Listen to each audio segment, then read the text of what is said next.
So just to look at this chart one more time, if we do a 5-year weekly chart, you can see that we have some pretty strong support around this 160 level, and there's even stronger support at 150. So could it go lower? It's possible. It's hard to really know if that's going to happen.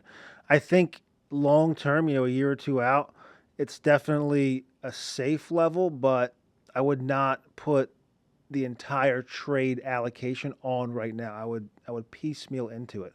So maybe 25% or a quarter of your position you'll put on now.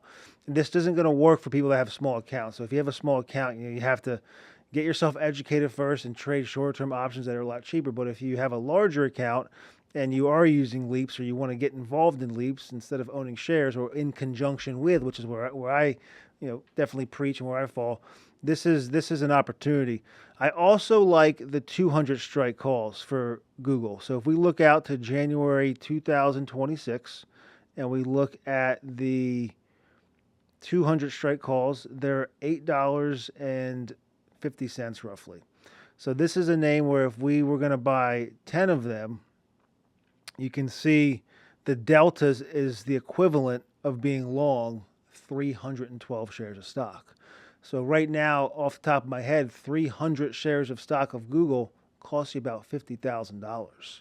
I can get these leaps for $8,660 and have the same directional risk. This is why I love trading leaps, and this is why you need to understand this strategy, and this is what I talk about. It's a compound wealth building strategy. It's, in my belief, the number one wealth building strategy for longer term traders or investors in the stock market is buying long term options.